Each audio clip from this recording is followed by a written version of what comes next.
Yo soy Jaume Campos, soy el supervisor de efectos visuales de Onirical Studio. Y hoy vamos a hacer un pequeño workshop en el que voy a intentar explicaros de manera un poco general, porque al final son procedimientos muy largos, pero voy a intentar explicaros un poquito el proceso de creación de un asset, desde que tenemos la idea, el concepto inicial, hasta que obtenemos un render que se puede utilizar en la gran pantalla. Laura dice que no se oye. ¿Se me oye? ¿No se me oye? Se oye, vale. Em, pues a ver, por lo que iba. Entonces, voy a hacer una recapitulación de lo que para mí son los diferentes tótems, las diferentes milestones o las claves principales, ¿vale? Los pasos que yo intento seguir siempre a la hora de crear assets, especialmente enfocándome al cine.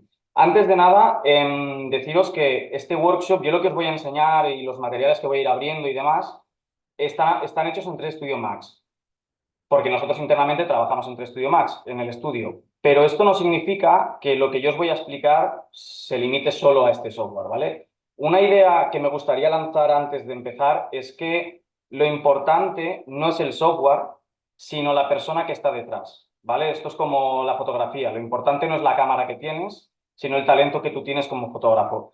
Esto es un poco lo mismo, ¿vale? Entonces, los procedimientos que yo voy a explicar en líneas generales son bastante universales, son cosas que se hacen tanto en 3D Max como en Maya, como en Houdini, como en cualquier otro software. Lo que pasa es que según el software, obviamente, pues habrá pequeñas variaciones, las herramientas cambian, cambian logos y tal, pero lo que sería el pipeline general, el workflow general, viene a ser un poco el mismo. ¿Vale? Entonces, vamos a empezar con lo primero de todo, la primera parte que para mí es importante, que es la idea, ¿vale? O sea, lo primero que tenemos que tener es una idea. Mientras voy explicando esto, os voy a poner unos vídeos de fondo, ¿vale? Tengo aquí preparados unos cuantos materiales. Lo primero que os comparto mientras lo dejo aquí puesto es una pequeña reel que tenemos nuestra, ¿vale? A ver si lo puedo poner aquí en pantalla grande. Em, la idea es un poco, imaginaos que estáis en un estudio, os llega un cliente y os dice, mira, tengo un proyecto y quiero una criatura. A veces esta criatura es una frase en un guión, a veces os lo explican bien, pero vosotros como artistas lo que tenéis que hacer, lo más importante, es tener claro realmente qué es lo que necesitáis, ¿vale? Es decir, tenéis que entender exactamente lo que vais a tener que crear, porque no es lo mismo, por ejemplo, crear un asset que va a estar estático al fondo de todo en una imagen pequeña, que crear un personaje que vamos a tener en primer término, que va a tener protagonismo, que va a interactuar con personas reales de rodaje, etcétera, etcétera. Entonces, es importante entender por una parte esto y por otra parte realmente qué es lo que hay, porque si es un animal como el que estáis viendo en pantalla, que es un elefante, pues está bastante claro que es un elefante. Pero cuando se trata de criaturas que ya son fantásticas, una simple descripción, una simple palabra puede cambiar completamente el concepto y eso nos va a afectar mucho a la hora de planificar lo que tenemos que hacer. Entonces, una vez tenemos claro lo que tenemos que hacer, ¿vale? Quiero esto o quiero lo otro, quiero un animal, quiero una criatura de fantasía como la que estáis viendo ahora mismo.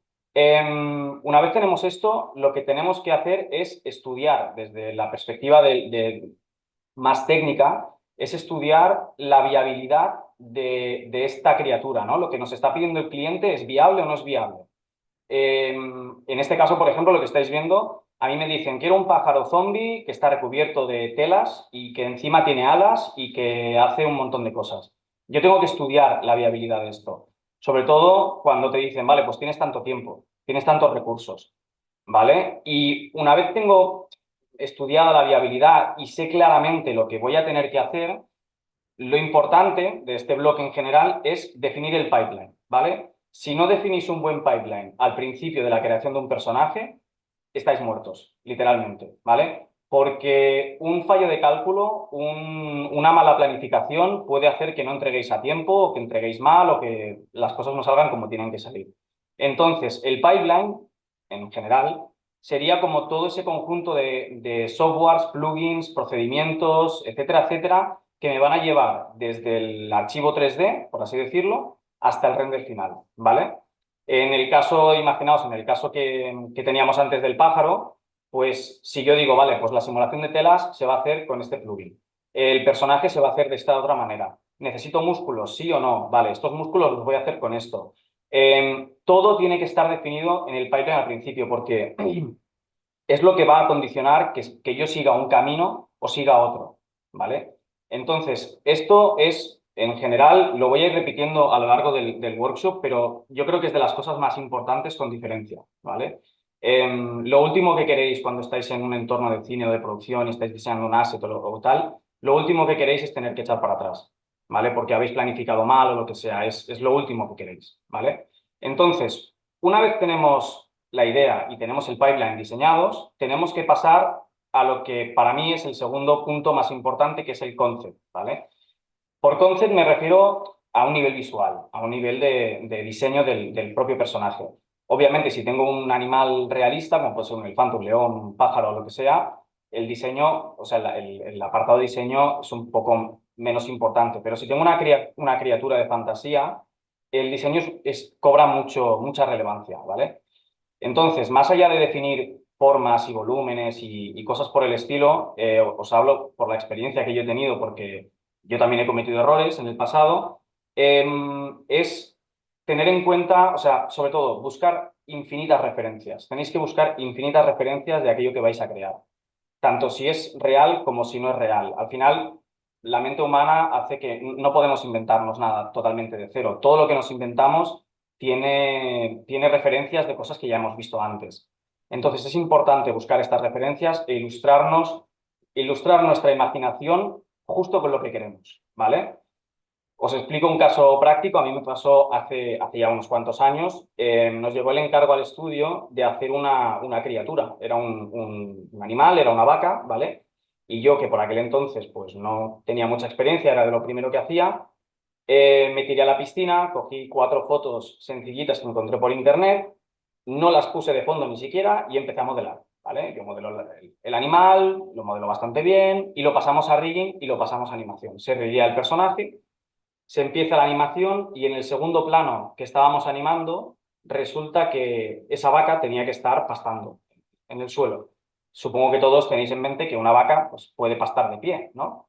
Pues como no tuve las referencias y no hice el diseño como tenía que hacerlo, sobre todo a nivel de proporciones, a nivel de proporciones, cuando la vaca decidimos bajarle la cabeza para que coma del suelo, resulta que no llegaba, ¿vale? Había hecho el cuello demasiado corto y encima le había puesto el pivote del hueso que le movía la cabeza donde no tocaba. Entonces, es muy importante tener en cuenta todo esto, es muy importante diseñar. Y yo lo que recomiendo mucho al principio es, si empezáis a crear un personaje, imaginaos que lo abrís en ZBrush, lo abrís en Moodbox, donde os dé la gana, antes de hacer el modelado final, antes de ir a rigging, antes de hacer nada, es en el propio ZBrush, en el propio Moodbox, hacerle un posing, ¿vale?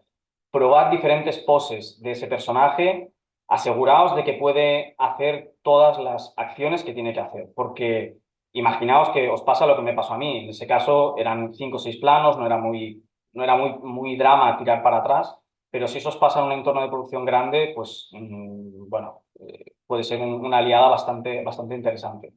¿Vale? Entonces, a nivel de diseño, sobre todo, más allá de definir volúmenes y tal, que eso también es importante, pero para mí lo más importante es que las proporciones estén donde tienen que estar, que el personaje sea capaz de hacer todo aquello que tiene que hacer, ¿vale? Una vez tenemos el concept más o menos definido, pasamos ya a lo que sería el modelado del personaje, ¿vale? Entonces, voy a parar esto un segundín y voy a intentar abrir algunos archivos. Puede ser que vaya un poco lento, así que a lo mejor los dejo abriendo por debajo y ya mientras tanto voy explicando. Lo importante a nivel de modelado son varios aspectos, pero lo más importante en términos generales, y os hablo otra vez desde la experiencia, es que vayáis de fuera hacia adentro, ¿vale? No os focalicéis en hacer excesivo detalle en una zona en concreto y os olvidéis del resto. Id detallando poquito a poco, ¿vale? Voy detallando un poco más, un poco más, un poco más, pero todo el conjunto en general. ¿vale? Y cuando ya tengo un nivel de detalle suficiente, entonces sí me centro en una zona, le hago todo el detalle que necesite, etcétera, etcétera. Pero no hagáis como hacía yo al principio, que era, me voy a esta zona en concreto, a este cuadrante preciso del personaje y empiezo a detallar allí, a hacer arruguitas y todo el rollo, porque eso os va a quitar la visión global del personaje y no vais a poder avanzar. Entonces voy a intentar abrir que este tarda lo suyo, así que lo voy a dejar abriendo. Em, y otra cosa importante, que esto tiene que ver precisamente con lo que os decía, ¿no? Con la idea y el concepto en general, es saber exactamente el nivel de detalle que necesitáis, ¿vale? Sé que esto al principio puede parecer difícil y tal, pero la experiencia os va a ir enseñando a lo largo del tiempo. Tenéis que saber ver exactamente cómo de cerca voy a tener un personaje. Imaginaos que a mí me viene un cliente y me dice, mira, quiero hacer una criatura que se va a ver, solamente se va a ver de lejos, en unas condiciones lumínicas concretas y nunca se va a acercar a cámara. Pues obviamente yo voy a necesitar un detalle en la superficie de ese personaje muy reducido. No voy a necesitar mucho detalle, solo con que tenga los volúmenes principales y un poquito, cuatro arruguitas y demás, pues ya estaría. Pero ahora imaginaos, como habéis visto en el vídeo de antes, el pájaro ese que aterriza, imaginaos que os dicen, no, tengo un pájaro zombie que viene a cámara y tengo una cámara que lo sigue desde un close-up de los pies hasta un close-up del pico y que luego abre la boca y grita y todo el rollo. Claro, el nivel de detalle en un 4K que yo necesito para ese personaje es infinito, ¿vale? Entonces, eso al principio, si lo planificáis, también os ahorrará mucho tiempo, porque obviamente todo el tiempo que os podáis ahorrar en producción es tiempo que vais a ganar en general para dedicarlo en cosas que a lo mejor sí son importantes. Entonces, mientras se sigue abriendo esto, me gustaría explicar una cosita que a mí me suele pasar habitualmente. Mirad, ya se ha abierto, ahora os acabo de contar eso. Imaginaos este caso, ¿vale? A mí me llega este encargo, me llega esta criatura. Y me dicen, no, mira, es que tiene que verse súper de cerca. Em, Alguno dirá, vale, ¿y cuál es el nivel de detalle que se puede llegar a hacer? Yo empiezo con esto, ¿vale? Esto es un poco, a nosotros el modelado de base de esta criatura nos lo enviaron, nos pasaron, esto lo hizo un artista en su casa, pero ¿qué pasa? Que yo cojo esto, lo meto en producción y digo, vale, pero a mí me falta muchísimo detalle. Para irme a un 4K cerrado de su cara, me falta muchísimo detalle. Entonces, yo digo, vale, pues vamos a empezar a detallar. A ver si me deja, todavía no me deja, está cargando por ahí debajo. Lo importante, como decía, es ir de fuera hacia adentro. A ver si todavía no, ¿eh? Bueno, lo que iba a decir antes. Una de las cosas que yo me suelo encontrar mucho en el mundo del cine de gente que está estudiando es el desconocimiento para una de las cosas que para mí es obligatoria. O sea, yo no apruebo un personaje en producción si no tiene aplicado un displacement map, ¿vale? El displacement map. ¿Qué es el displacement map? El displacement map es la forma, la única forma que existe para mí, ¿eh? La única forma que existe fiel, por así decirlo, de sacar el detalle que vais a ver ahora, cuando me deje tocar esto, porque sigue cargando, de sacar todo el detalle que yo tengo en un personaje y pasármelo a un low poly o a un mid poly, ¿vale? El displacement map, a diferencia del normal map, que esto es lo que digo, o sea, la gente conoce el normal map, conoce el BAM, pero en un entorno de producción de cine, el normal y el BAM tienen que ser cosas casi residuales, ¿vale? No pueden ser, yo no puedo apoyarme en el detalle de un personaje como este en un normal map o en un BAM. O sea, el normal y el BAM tienen que ser cosas que estén enfocadas exclusivamente a decir, pues mira, el microporo de esta zona, cosas por el estilo, pero lo que es todo el volumen en general, todo el detalle en general del personaje, tiene que salirme con un mapa de desplazamiento. Y el mapa de desplazamiento, por si alguien no lo sabe, ¿vale? Porque me ha pasado de encontrar muchísima gente que no lo conoce, es un mapa de blancos y negros, es decir, negro es 0 y blanco es 1, que le dice a mi software exactamente, esto me deja ya, ¿vale? Que le dice exactamente a mi software cuánto tiene que desplazar en tiempo de render, cuánto tiene que desplazar de verdad una geometría. Es decir, es algo que yo no veo en el visor porque tardaría muchísimo, pero sí lo hago en tiempo de render. ¿Y esto por qué se hace? Esto se hace porque, obviamente, imaginaos yo aquí, tengo un personaje que ahora mismo me parece que son 40.000 polígonos, creo... No, creo que son 400.000, no sé leer bien. Pero si yo empiezo a subdividir esto para ir al nivel de detalle que tengo que darle, yo me voy a ir fácilmente a unos 60, 70 millones de polígonos sin ningún tipo de problema. ¿Qué pasa con eso? Que yo ese modelo de 60 millones de polígonos no lo puedo sacar a un entorno de producción. Yo no puedo riguear eso, yo no puedo animar eso, yo no puedo trabajar con eso de ninguna manera. Entonces yo tengo que hacer un low poly con una retopología también. Y en ese proceso de low polizar y hacer la retopología, obviamente el detalle se va a perder, ¿vale? Entonces tengo que traspasarlo. Ahora, imaginaos un segundín, voy a ir con la cabeza, que creo que es lo que tiene más resolución. Esto me va especialmente lento. Yo empiezo con esto, ¿vale? Lo que os decía, ir de fuera hacia adentro. Yo lo que voy haciendo es, voy detallando poco a poco. Cuando ya tengo detalle suficiente en una capa y ya la propia capa, por la resolución, no me deja añadir más detalle, yo sigo subdividiendo y sigo añadiendo detalle, pero lo hago en global. Yo el consejo que os doy es que no hagáis como hacía yo, que sería irme a esta zona de aquí y empezar aquí a detallar como un obseso, porque de esta manera vais a perder la visión general, ¿vale? Es ir subdividiendo e ir trabajando toda la capa en general de todo el personaje, ¿vale? Entonces, si consigo subir esto al nivel máximo de detalle, si no me peta el ordenador, que no es este nivel, pero me da miedo subirlo, podéis ver un poco, ¿vale? A nivel de superficie, sin shaders ni cosas, cuál es el detalle que yo necesito tener para un personaje que se va a ver, como digo, en un 4K, en un close-up súper de cerca, ¿vale? Entonces, ¿qué pasa? Que claro, yo necesito sacar este detalle de aquí, necesito extraer todo esto y que no se pierda absolutamente nada para meterlo en un low poly, ¿vale? Y esto es por lo que os comentaba el tema del displacement map, que para mí es una de las cosas más importantes. O sea, modelar todos más o menos sabemos modelar. Todos sabemos, esto es Moodbox, yo lo uso porque me es más sencillo, pero otros usarán ZBrush, otros usarán la herramienta que quieran. Modelar más o menos todos sabemos hacerlo, es muy guay y tal, pero pasar esos modelados a un entorno de producción y hacer que se puedan utilizar de manera práctica es el apartado técnico que nadie conoce, ¿vale? Yo cuando pido esto muchas veces me dicen, no, te he sacado un normal map.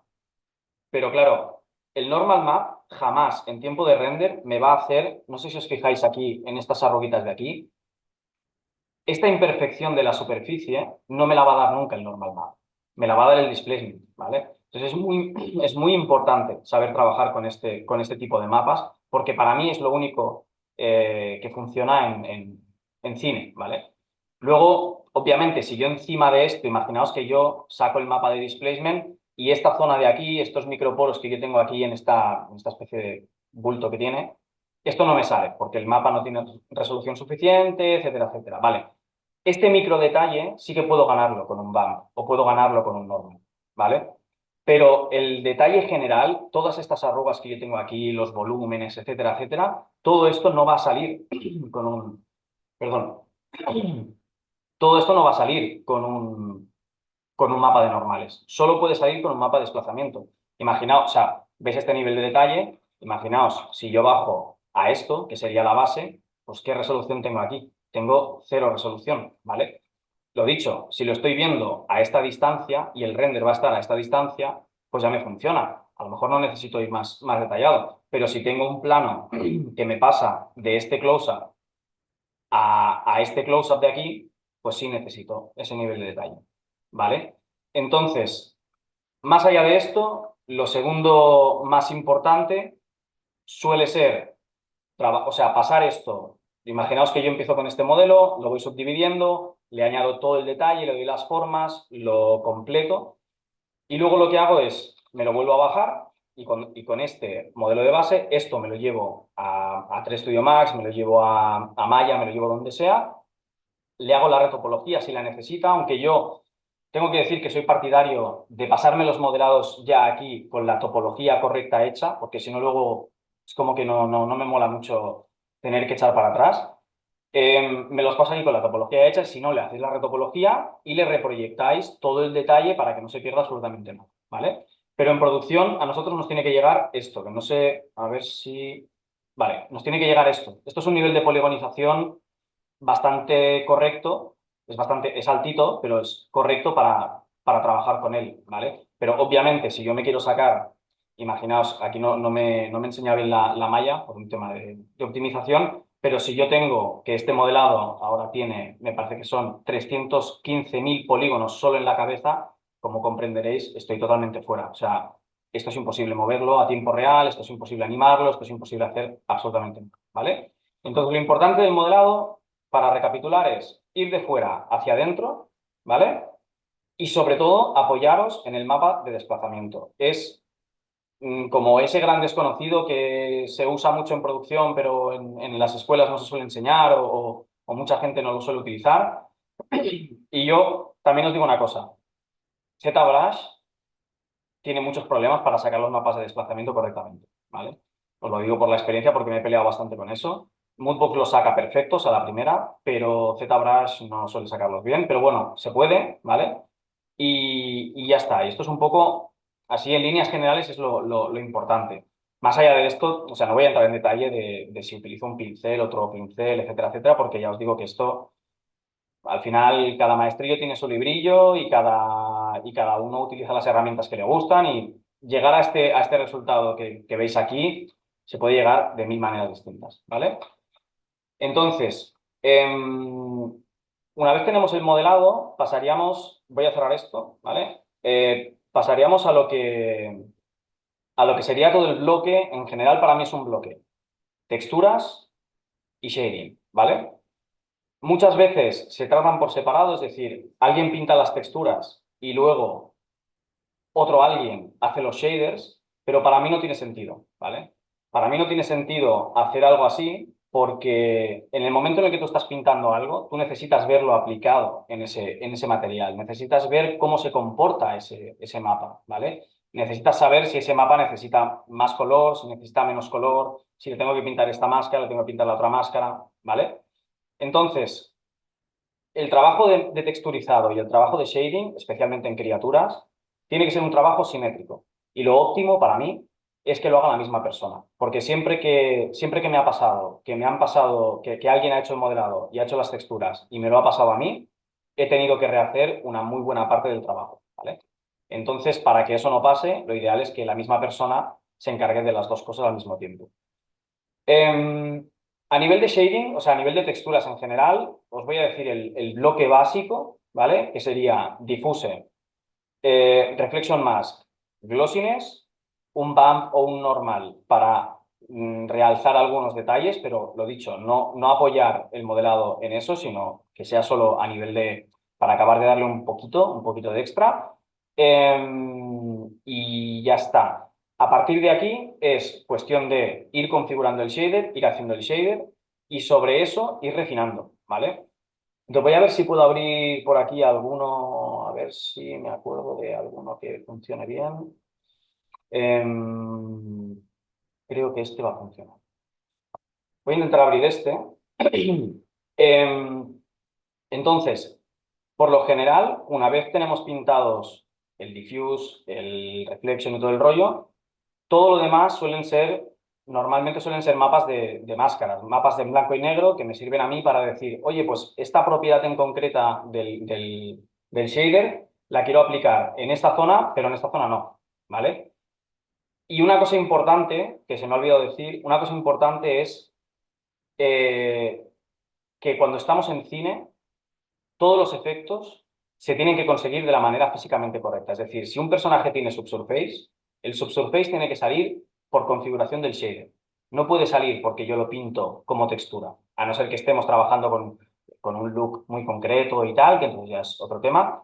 Pero si estamos haciendo cosas de estilo más realista o hiperrealista, sí o sí necesitamos que sea el shader el que trabaje por nosotros, no nosotros, ¿vale?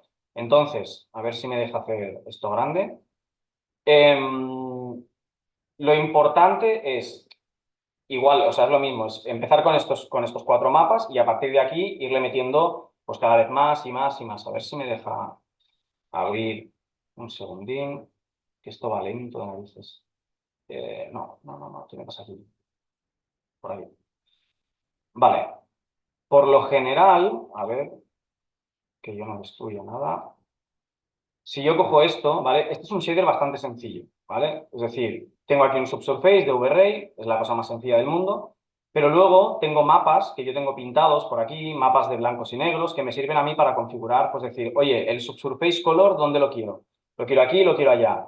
El radio entendemos que en un mapa de blancos y negros, si yo le digo que el radio máximo son 10, pues el propio software va a entender que el mapa de blanco y negro es negro significa radio 0, blanco significa radio 10, ¿vale? Entonces, es ir jugando en general con todo esto, pero, insisto, siempre dentro del propio shader. Cada vez que si yo quiero darle más color a la textura, tengo que estarla viendo aplicada, porque a lo mejor resulta que yo estoy pintando, en este caso del elefante que estáis viendo aquí, nos pasó, los elefantes, el color base de la piel de un elefante suele ser, a ver si puedo abrir el archivo que teníamos por aquí, el elefante base de color es un elefante de color gris, o sea, es un shade, un color súper neutro, no tiene nada. Pero ¿qué pasa? Que luego hay que combinarlo con el subsurface. Y ese puntito de color que yo tengo en las orejas, si os fijáis aquí, esta especie de coloración rosadita, esto no es del diffuse. Esto sale del subsurface y tengo que configurarlo bien, ¿vale? Lo que no puedo hacer es pintar directamente ese color rosado en el diffuse, porque si no, cuando le meta el subsurface, que ya me va a añadir más color rosado, lo que voy a tener es una suma y que esto parezca que está ardiendo, ¿vale? Entonces, por eso insisto en que es muy importante que el shading y el pintado de texturas se hagan simultáneamente, ¿vale? Em, Luego, a nivel, o sea, otra cosita que es importante y cada vez más en el mundo del cine, ¿vale? Que nosotros nos lo estamos encontrando muchísimo, es el tema de los espacios de color, ¿vale? Sé que es un tema súper denso, si alguien se ha metido en él es un tema bastante denso, no mola mucho meterse ahí porque es como que es cero artístico y 100% técnico, pero es bastante importante definir los espacios de color con los que estáis trabajando, porque si no los definís correctamente, lo que os va a pasar es que vosotros vais a pintar unos mapas y los vais a ver de un color, los vais a renderizar en otro espacio de color y vais a ver que esos mapas cambian completamente, ¿vale? Que a lo mejor un tono rosadito que yo le he puesto en alguna zona concreta, resulta que luego es un rojo vivo, quemado, que no mola absolutamente nada, ¿vale? En el caso este del pájaro, si os fijáis, nosotros esto lo hicimos en un espacio de color ACES, que es el que se utiliza en cine a día de hoy, y este render en concreto no lo saqué en espacio ACES. Entonces, todo este subsurface que tenía que ser rojo vivo, esto tenía que ser un rojo vivo, cuando lo meto en un espacio de color que no toca, cambia. Entonces, si no tenéis en cuenta esto, ¿qué pasaría normalmente? Que yo me iría al mapa de texturas y diría, no, pues más saturación, y le pintaría más saturación al mapa. Y eso lo que haría sería que luego, cuando yo lo meto en producción en el espacio que toca, esto se me saturaría completamente, me petaría los colores y no es lo que queremos, ¿vale? Por eso es importante definir los espacios de color desde el principio y sincronizarlos todos.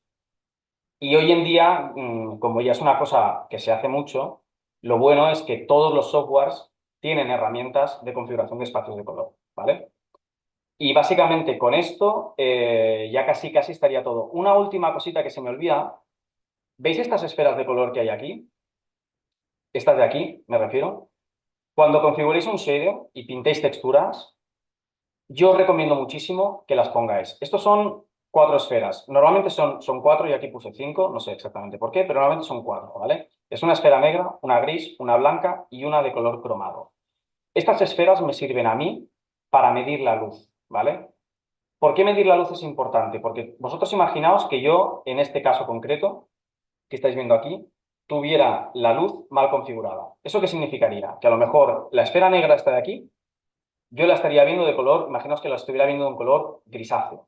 Esta, la de abajo, la vería quemadísima, esta obviamente también quemadísima, y por lo tanto estaría en un espacio de color que no, o sea, en un espacio de color no, perdón. Estaría con una iluminación que no toca. ¿Eso qué me haría a mí? Eso me haría contrarrestar mi fallo en la iluminación en las texturas. ¿Y eso qué acabaría llevándonos? Acabaría llevándonos a que cuando yo saco este personaje de esta iluminación y me lo llevo a la iluminación de su plano, me lo llevo a otro espacio de luz, resulta que las texturas están mal. Se me clampean, se me queman, etcétera, etcétera. Por eso es importante prestar atención cuando hagáis shading y cuando hagáis texturas de meterlo en un espacio lo más controlado posible, ¿vale? Yo aquí puse un HDRI sencillo, no tiene nada más, y me aseguré de que el negro se veía negro, el gris se veía un tono grisáceo, el blanco se veía más blanco y que la bola cromada simplemente es para yo tener una referencia de qué punto del HDRI estoy viendo, ¿vale? Y esto es lo otro, o sea, este es el último punto ya a nivel de texturas. Si aquí os fijáis, como yo voy rotando la cámara, van cambiando las esferas van cambiando de color por la propia orientación de la luz, ¿vale? Pero es importante que esto lo tengáis en cuenta para que luego no tengáis el problema de, hostia, pero es que yo lo estoy viendo bien en este espacio de color, lo estoy viendo bien aquí en las pruebas de render que yo he hecho, pero esto me lo llevo a la iluminación del plano o lo pilla otro lighting artist o lo que sea y resulta que revienta el personaje por todas partes, ¿no? Que eso a nosotros nos ha pasado, o sea, en algún caso nos ha podido pasar, ¿vale? Este es el otro punto importante. Entonces, una vez tenemos modelado y texturas, pasamos al tema de rigging. No entendáis un pequeño paréntesis, no entendáis todo esto como una cadena lineal. Muchos de estos procesos se pueden hacer en paralelo. Es decir, si sois varias personas trabajando en un mismo asset, uno puede ir haciendo las texturas y el shading mientras otro en paralelo va trabajando con el rigging. No hace falta que estén las texturas para empezar el rigging, obviamente, ¿vale? A nivel de rigging, lo voy a intentar pasar un poco por encima porque nosotros en 3D Studio Max utilizamos un sistema de rigging bastante, voy a cerrar este, utilizamos un sistema de rigging bastante automático que se llama Cat Rigging, ¿vale? Que nos da unos rigging de base bastante sólidos que nos funcionan en el 90% de los casos. Solamente os voy a poner este clip para que veáis un poquito de qué va el tema.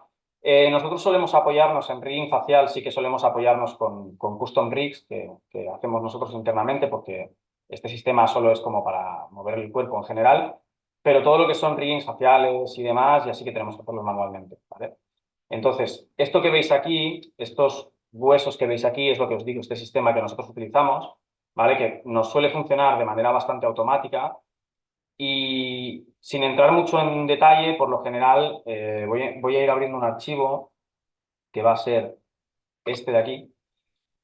A nivel de rigging, bueno, esto sí que depende mucho del software que utilicéis, ¿vale? Es ese departamento especialito, cerrado, que depende mucho del software. Obviamente la gente de Maya rellea con unas herramientas, la gente de Studio Max rellea con otras. En Houdini, si alguien rellea en Houdini, lo hará con otras herramientas.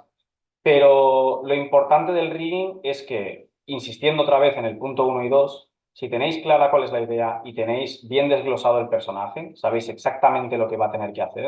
Es decir, pues tengo un perro y este perro en un plano de la película o de la serie o lo que sea, este perro se va a poner a cuatro patas, o sea, se va a sentar, perdón, y se va a lamer el culo. Lo siento por la expresión, pero os imagináis la pose del perro, ¿no? Que es una pose como muy extrema.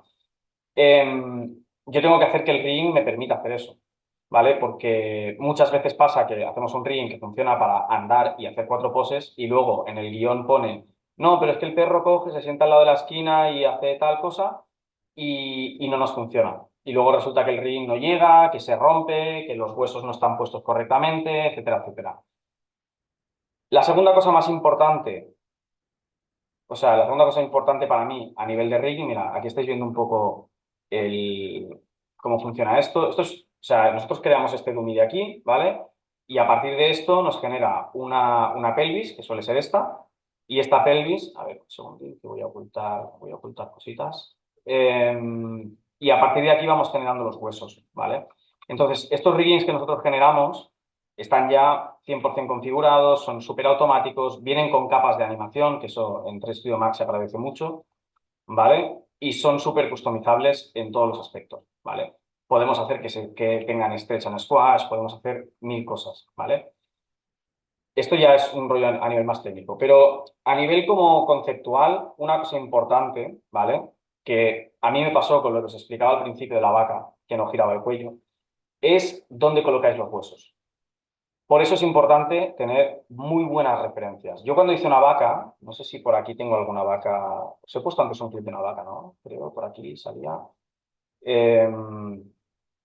No, creo que la quité. Pero bueno, voy a poner el león este, que ya lo vais a ver un poco también. Cuando a mí me llegó por primera vez un cuadrúpedo, yo hice el rigging, ¿vale? Y lo hice mal, obviamente, lo hice mal, porque no busqué las referencias y yo dije, vale, llegué a la parte del pecho, de las escápulas y toda esta zona de aquí y dije, muy bien, tengo que poner el hueso del cuello, ¿vale? O sea, el cuello iría desde aquí hasta aquí, ¿vale? Y mi lógica dijo, ok, esto es el lomo, el hueso, el pivote del hueso tiene que ir aquí, ¿vale? ¿Por qué? Porque no usé las referencias que tenía que usar. Referencias del palo de buscar un esqueleto de un, en este caso sería un león, en el caso que os explico sería una vaca, ¿vale? Cuando lo hice, me di cuenta de que estos animales, el hueso, o sea, la columna, no les pivota desde aquí, les pivota desde aquí el medio, ¿vale? Entonces, si vosotros cambiáis el radio de giro de aquí a aquí, obviamente va a llegar mucho más lejos la cabeza. Si yo lo giro desde aquí, la cabeza se me va a quedar como a esta altura. Si yo lo giro desde aquí, la cabeza me va a llegar al suelo, ¿vale?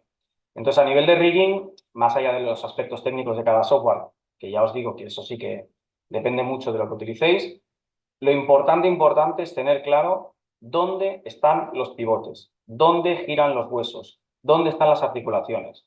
Porque si no, puede parecer una tontería, pero no lo es. Hacer, por ejemplo, una pose como esta de aquí, no se puede conseguir, ¿vale? Si yo en este caso no pongo la escápula donde tiene que estar, no pongo el codo donde tiene que estar y no pongo todo donde tiene que estar, esta pose concreta de aquí no la voy a conseguir jamás. ¿Vale? Y esto, un error en rigging, es un drama, ¿vale? Porque un error en rigging significa luego tener que reajustar animaciones de todo lo que se haya hecho con ese rigging que estaba mal, ¿vale? Entonces, prestad atención cuando hagáis rigging en este tipo de cosas, ¿vale? Por ejemplo, aquí yo podría haber puesto el pivote de la cabeza, yo podría haberlo puesto aquí, por ejemplo. Pero si lo hubiera puesto aquí, pues habría tenido un comportamiento distinto. En este caso, nosotros vimos que los pájaros, el pivote de la cabeza estaba justo en esta zona que coincide con esto que sería el orificio de la oreja, ¿vale? Y caía justo en esta parte de aquí. Y esto es o sea, para mí es como la parte más importante. Luego ya son rollos técnicos que no me voy a meter, cada uno riguea de una manera distinta, ¿vale? Entonces, saltando del rigging, entramos para mí en el gran quid de la cuestión en el tema de criaturas, que son los creature effects, ¿vale? Porque hasta ahora todo lo que hemos visto, más o menos cualquiera puede conseguirlo. Es decir, modelar un personaje que esté súper guay, pasarlo de un low poly o un mid poly con su mapa de desplazamiento y tal, y hacer un rigging más o menos sencillo, porque no os penséis que estos riggings son muy complejos, son extremadamente simples. Esto lo puede hacer cualquiera. Pero ¿cómo paso yo de esto a tener, pues, este rollo que veis aquí, ¿no? A tener esos músculos moviéndose, a tener esas orejas y a tener, por ejemplo, fijaos en esta parte de aquí, ¿vale? La barriga, o sea, este trocito de aquí de la barriga. Esto es lo que va a hacer que vuestro personaje gane realismo y que lo veas en pantalla y digas, la leche, o digas, está justito, ¿vale? Entonces, antes de entrar en detalle con el tema de los Creature Effects, os voy a poner un vídeo de fondo, que lo tengo por aquí preparado, que es este de aquí. Este es un ejemplo que he cogido esta criatura porque yo creo que es de lo más complejo que hemos hecho nosotros internamente a nivel de Creature Effects, porque había 30.000 millones de capas, ¿vale? Pero es lo que os digo, o sea, ahora vais a ver la progresión en general, pero si yo me quedo con la versión que habéis visto al principio, con esta versión de aquí, fijaos que, un momento, vale, fijaos que aquí cuando aterriza el personaje, vale, sí, tengo un poco de rebote que yo he hecho manualmente con animación, pero el personaje se ve sencillo, aparte de que no tengo las telas del cuerpo, ok, pero alguien dice que ve el vídeo congelado, ¿lo veis todos congelado? ¿Se ve bien el vídeo? Vale, perdón, que me parece que al ponerlo en pantalla completa me lo he cargado, sí, sí, sorry. Em, vale, lo que os decía, a nivel de Creature Effects, yo la primera versión que tengo con animación sería esta, ¿vale? Imaginaos que yo tengo esto, que ya se ve bastante bien, ok, pero es sencillito. Es decir, esto no tiene el punto de realismo. Los vendajes no se están moviendo, estas alas están animadas manualmente. ¿Cómo paso yo de esto a un punto hiperrealista? Añadiéndole capas y capas y capas y capas y más capas de Creature Effects, ¿vale? Entonces aquí os voy a enseñar un poquito todas estas capas. Por ejemplo, las sábanas, ¿vale? Si os fijáis, los pies cuando caen colisionan con las sábanas, hacen que éstas se muevan, que reaccionen como un cloth. Luego, esto sería una primera capa de músculos, ¿vale? Ahí hay unos músculos que ahora me parece que tengo el archivo abierto, os los enseño, pero esos músculos se están moviendo y se están llevando a la propia tela en sí mismo, ¿vale? Luego, cuando ya voy construyendo capas y capas, le voy añadiendo más cosas, más capas, más telas, más historias, siempre por separado, ¿vale? O sea, todo esto hay que trabajarlo en bloques independientes, es decir, en este caso los tendones del cuello van por una parte, los músculos van por otra parte, las telas van por otra parte, las alas van por otra parte, ¿vale? O sea, todo va por separado y luego se traspasa todo al personaje final, ¿vale? Que ahora os explicaré un poquito más en detalle cómo funciona el tema este de traspasarlo. Y al final acabo consiguiendo esto, ¿vale? Claro, o sea, supongo que sabréis ver la diferencia entre lo que habéis visto al principio y esto, ¿no? O sea, a nivel de detalles y de calidad, obviamente, pues no tiene nada que ver. Y esto es lo que se consigue con los Creature Effects, ¿vale? Aquí ya incluso le añadimos un poco de partículas, aquí lo veis como cuadraditos, pero realmente tienen su texturita, y este es el render final, ¿vale? El resultado, o sea, si hubierais visto el render que salió al principio sin los Creature Effects, bueno, habríais flipado, ¿vale? Estos son pruebas de todo este sistemas de músculos que nosotros trabajamos internamente aquí en el estudio. Y luego aquí me parece que tengo los elefantes que habéis visto al principio, ¿vale? Entonces voy a dejar el vídeo este y os voy a explicar. Yo los Creature Effects, por lo general, los parto en dos bloques, ¿vale? El bloque uno es el bloque de lo que yo llamaría soft bodies, ¿vale? Yo los llamo soft bodies, no sé exactamente por qué, creo que fue una charla hace muchísimo tiempo en Sitges, creo que fue, de alguien que venía de Weta o algo así y le llamaba soft bodies y se me quedó a mí ahí el tema. No sé si a día de hoy se sigue tratando así o no, pero los soft bodies vienen a ser todos esos movimientos generados por el propio cuerpo, ¿vale? Es decir, son tres capas.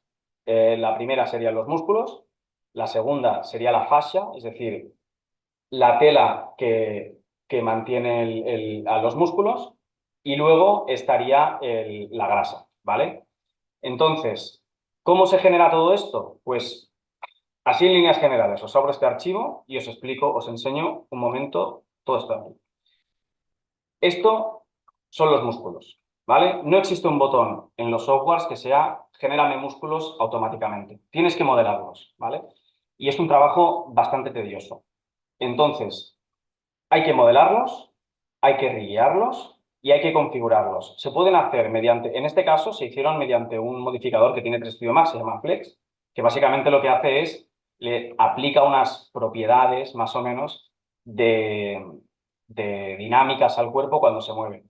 O podéis tratarlos directamente como partículas, ¿vale? Podéis meter esto en un sistema de partículas, fraccionarlos, hacer que las partículas tengan propiedades de cohesión, que se muevan por inercia, que reboten entre ellas, etcétera, etcétera. Eso, al final, es ir probando y cada personaje también nos dirá un poco lo que necesita. Pero los músculos hay que modelarlos, trillarlos en el propio cuerpo y luego darles el movimiento que les toca, ¿vale? Una vez tengo todo esto, yo cojo una capa exterior del personaje y la conformo, con la piel de fuera, la conformo encima de estos músculos, ¿vale? Y mediante, en este caso en Max se llama un skin warp, yo bakeo ese movimiento de los músculos, lo bakeo ahí encima, ¿vale?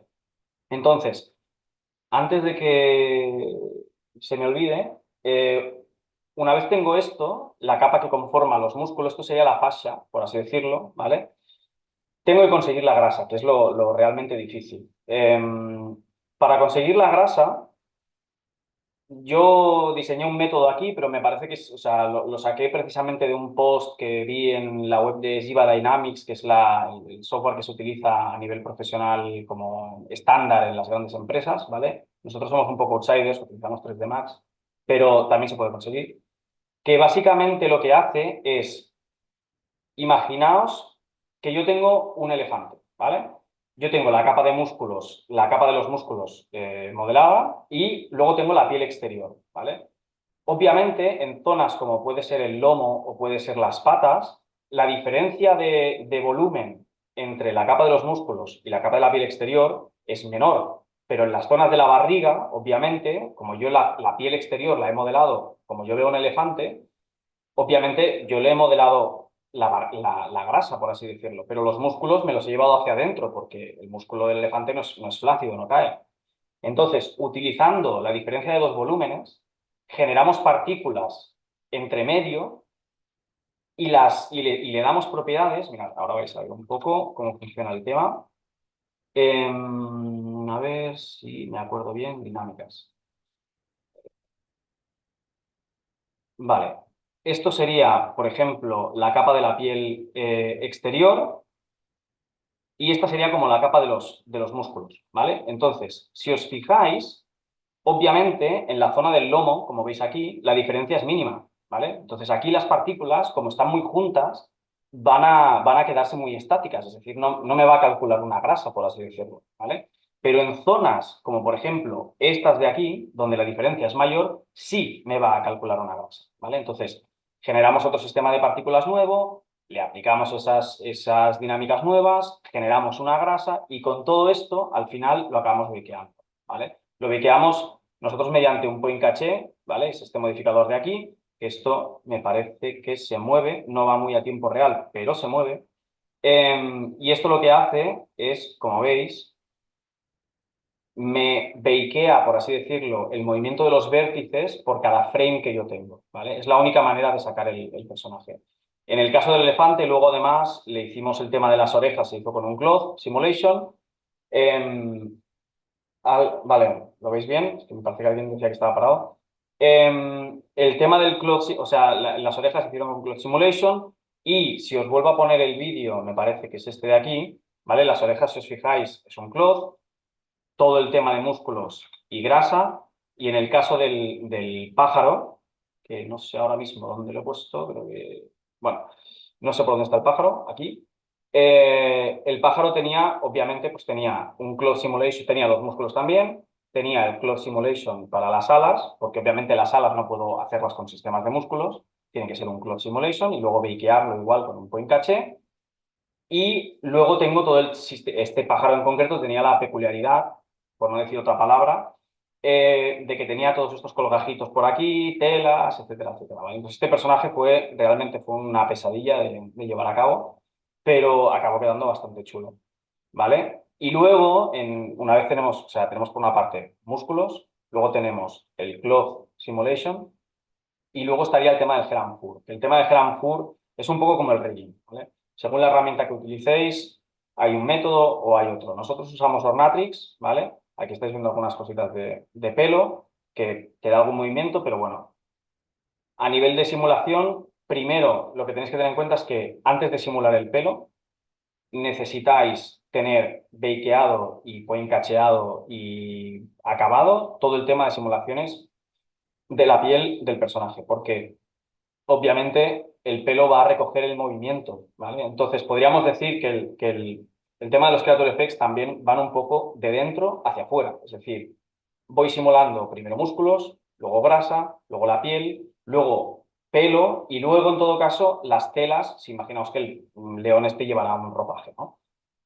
Porque al final es todo recursivo, todo se va afectando a sí mismo, ¿vale? Entonces es muy importante tener trazado un plan. Por eso os decía lo del principio, ¿no? O sea, volviendo a la idea del punto número uno, si no trazáis un buen pipeline, un buen workflow en general, estáis vendidos. O sea, estáis vendidos. Porque si no decís, vale, voy a utilizar este sistema con este sistema, con este sistema, ¿cómo se combinan? ¿Cómo se leen entre ellos? ¿Qué formatos utilizo? Oye, pues esto lo saco con un point caché, esto lo saco con un Alembic, esto lo saco con un no sé qué o con un no sé cuántos. Pero ¿son compatibles? Sí, son compatibles. Todo esto en el tema de los Creature Effects es lo que más importancia tiene, ¿vale? Porque al final estos son un montón de truquitos y de cositas y de plugins y de cosas que, que es muy difícil combinarlos a veces, ¿vale? Es muy, muy difícil. Entonces, una vez tenemos todo el personaje simulado con todas sus historias, con telas, con pelos, con tal, tenemos que hacer que esto vaya a lighting y a render, ¿vale? En tema de lighting no me voy a meter porque el lighting ya más o menos todos lo conocemos. Lo último que voy a comentar es que hay que cachearlo todo. O sea, el plano final, el archivo final que se va a renderizar en cualquier sitio, que sería, por ejemplo, este de aquí, no puede contener riggings, no puede contener archivos o elementos de simulación, no puede contener nada. Tiene que ser la geometría limpia del personaje con el movimiento, ¿vale? ¿Por qué? Porque si tengo un personaje, todavía me podría permitir el lujo de tener todo eso en una misma escena. Pero si tengo 4 personajes, o tengo 2, como vais a ver ahora, ¿qué hago? Tengo 2 riggings, 2 sistemas de musculatura, 2 de todo en general. Claro, el archivo se convierte en un infierno intratable, va súper lento, no puedo trabajarlo, ¿vale? Entonces, si os fijáis, no sé por qué Max tiene la manía de guardar las cosas cuando las abro. Si os fijáis, claro, y aquí tengo los 2 personajes, pero no hay nada dentro de ellos, ¿vale? O sea, no hay capas dentro de esto. Es la piel del personaje con su point caché, esto de aquí, con la simulación del elefante final, y esto es lo que va a entrar finalmente en lighting, va a entrar en render y todo el rollo, ¿vale? No puede, o sea, yo aquí no puedo meter 2 riggings de estos, porque al final tengo 8.000 millones de capas, 8.000 millones de archivos y tal, es incompatible, ¿vale? Y ya está, a partir de aquí, pues es cuestión de iluminar, en este caso nosotros iluminamos con V-Ray, ponemos luces normales y sacamos el render y ya está. O sea, el render tampoco me voy a meter ahí porque eso también nos lo marcará mucho la producción. Nosotros, o sea, en cada producción que hacemos, según lo que luego vamos a apoyarnos en compo, no vamos a apoyarnos en compo, etcétera, pues sacamos unos pases, sacamos otros pases, renderizamos a más resolución, a menos resolución, etcétera. Eso no tiene nada, no tiene nada difícil. Y por lo general siento que ha sido un poco atropellado todo, pero os podéis imaginar que es un proceso muy lento y muy costoso, ¿vale? O sea, para que os hagáis una idea, un personaje de estas características como este elefante o el pájaro son aproximadamente 1 mes y medio de trabajo de 2 personitas, bien. Entonces, claro, sintetizar todo esto en una horita es un poco atropellado, pero espero que en general hayáis visto un poco cómo funciona todo en general y ya está. Me parece que tendríamos que ir pasando a preguntas y respuestas. Eh, Así que, a ver, un segundo, que me abro el Drive aquí. Vale, puede ser que solo haya una pregunta. Sí, solo hay una pregunta. A ver, dice, ¿sueles usar displacement map normales o vector displacement? Yo suelo usar los displacement map normales, ¿vale? Los vector displacement, todas las veces que he intentado utilizarlos, me he acabado frustrando por el camino. No les he pillado el punto y he acabado utilizando los displacement normales porque al final tiene una ventaja y es que dentro de lo cochino, que es lo que voy a decir, pero imaginaos que estáis en un punto de producción, no tenéis tiempo y tenéis que hacer un pequeño ajuste porque resulta que en este plano en concreto hay algo, ¿no? Yo puedo cargar un mapa de desplazamiento normal en blanco y negro, lo puedo meter en un Nuke o en un Photoshop o lo que sea y puedo pintarlo, puedo hacerle cositas, ¿vale? Cuando tengo un mapa de desplazamiento con vectors, ya es distinto porque tengo tres componentes. Tengo la componente roja, la azul y la verde. Y entonces, o sea, es imposible, ahí no puedes pintar absolutamente nada. Entonces me mola mucho más utilizar el otro. Eso sí, mapa de desplazamiento normales, 32 bits floating point. Eso sí, en eso sí que soy muy purista, ¿vale? O sea, no 16 bits, no. Tiene que ser 32 bits para contener toda la información posible. Toda, ¿vale? Y tengo entendido que el vector displacement permite mover los vértices en varias direcciones. Sí, o sea, el vector displacement, la teoría está allí, ¿vale?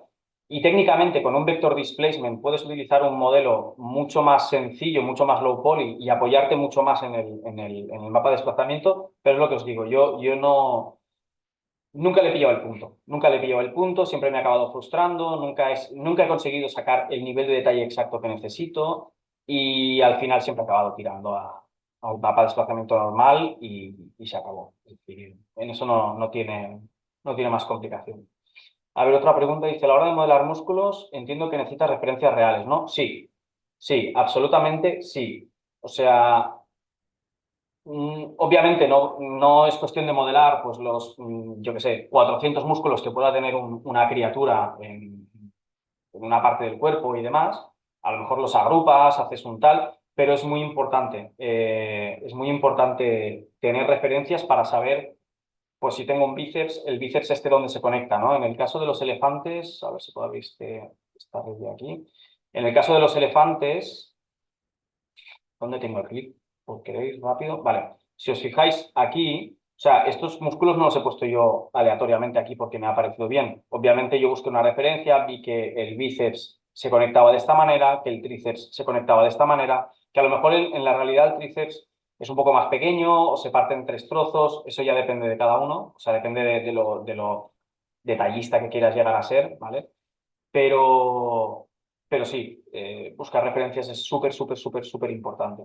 Incluso, y no solo a nivel visual, sino a nivel anatómico, ¿vale? Porque yo tengo que saber, este músculo de aquí, ¿dónde está conectado? Esto lo está moviendo la escápula, esto lo está moviendo lo que sería el brazo en sí mismo, está anclado a las costillas, ¿dónde está anclado este músculo? ¿Vale? Es porque si no, nunca vais a replicar el movimiento como tenéis que replicarlo. Eso al final, o sea, yo tengo una máxima, como una máxima en el tema del 3D, que es, si tú quieres replicar la realidad, tienes que entender la realidad, ¿vale? Y en ese sentido, pues sí, referencias de todo tipo. Yo me paso el día buscando referencias de todo lo que hago en general, porque es que si no es imposible. A ver, otra pregunta dice, ¿es común utilizar varios softwares para la creación de los FX o en vuestro caso sacáis todo con 3D Max? A ver, normalmente, o sea, al final cada empresa, dependiendo del workflow o sea, del pipeline interno que tenga diseñado, o sea, si lo hacéis en Houdini, por ejemplo, que Houdini es como software más completo a día de hoy, o sea, puedes hacer absolutamente todo ahí dentro. Entiendo que todo el tema de los FX lo harás internamente en Houdini. Nosotros, en el caso de Max, nos apoyamos con Typeflow. Typeflow es un plugin externo que salió hace como 3 o 4 años ya, que viene a ser un mini Houdini dentro de 3 Studio Max, ¿vale?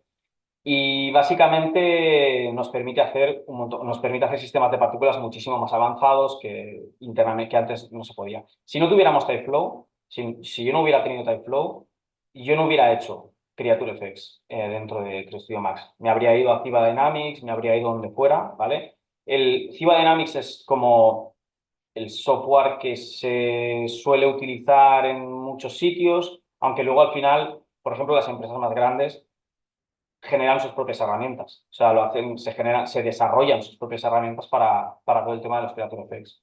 Entonces, sí, es común utilizar varios softwares para la creación de los FX. Nosotros cuando, por ejemplo, estuvimos trabajando en Hellboy, nosotros estábamos haciendo todo el tema de los Creator Effects de sangres. Todas las sangres y tal de una secuencia las hacemos nosotros.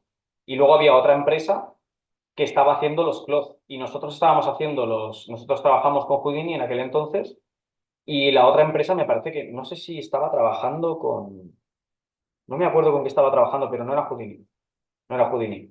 Y por eso os decía lo de los formatos y todo el rollo, es muy importante. O sea, es muy importante cuando diseñáis un pipeline de una criatura, tener claro que todo lo que vais a hacer es compatible consigo mismo, ¿vale?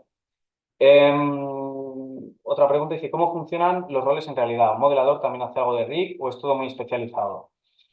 Pues a ver, depende de dónde estéis. O sea, nosotros aquí somos una empresa chiquitita, somos todoterrenos, ¿vale?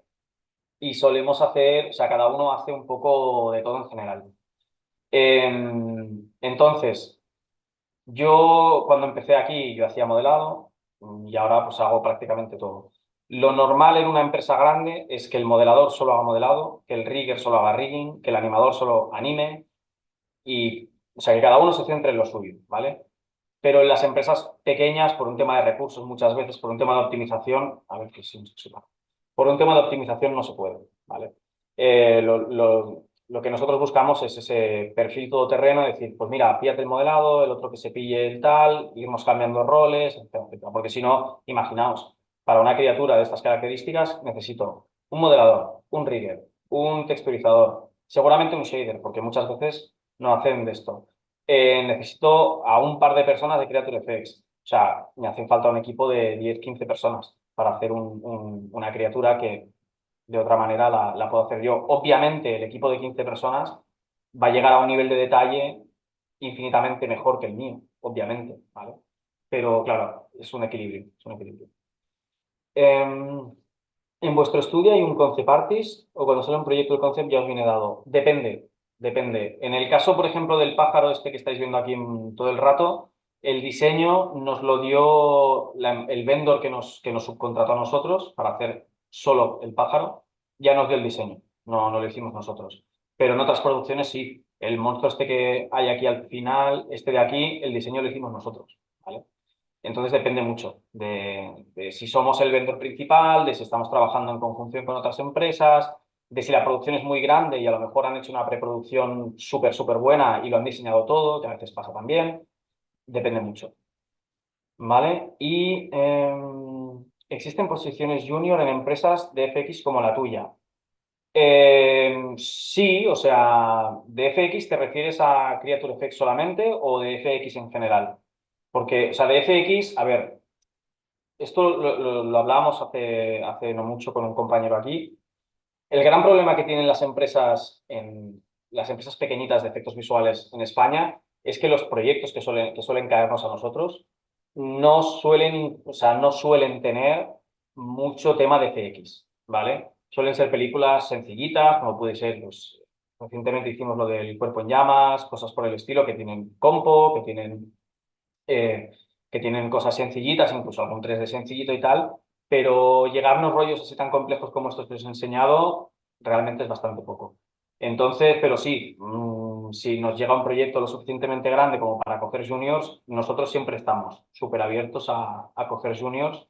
Eh, lo que pasa es que muchas veces pues, no nos llegan esos proyectos. Con un vector de displacement se podría hacer desplazamientos espirales, por ejemplo, piel con pinchos y cuernos en distintas direcciones. Entiendo que sí, entiendo que sí. Lo que pasa es que también al final hay que verlo de la siguiente manera. O sea, imaginaos que yo tengo una esfera, ¿vale? Una esfera sencilla, lisa. Y a mí me dicen, no, es que con un mapa de desplazamiento de vectores podrías hacer muchísimas cosas. Ya, pero yo necesito ver en el visor, yo necesito ver qué es lo que tengo. Al menos una representación, aunque no tenga todo el detalle, pero necesito verlo a la hora de animarlo, a la hora de moverlo, a la hora de tal. Entonces, sí, o sea, el mapa de desplazamiento yo lo usé hace mucho tiempo, la única vez que conseguí configurarlo, y dije, súper guay y tal. Pero luego siempre ha sido un problema, porque al final el tema de los softwares, o sea, Moodbox, como forma parte de Autodesk, se integra muy bien con todo, pero luego ZBrush te da muchos problemas, etcétera, etcétera, ¿vale? Así que bueno, ya está. Creo que ya estamos. Muchas gracias a todos los que habéis venido. Espero que os haya gustado y no sé si algunos vais a estar el jueves, creo que es el jueves por la noche en el after party, por así decirlo. Nosotros estaremos por allí, así que si alguien se quiere acercar y dar un saludo, pues lo recibiremos encantados. ¿Vale? Y ya está. Gracias a todos, que vaya muy bien la tarde y nos vemos.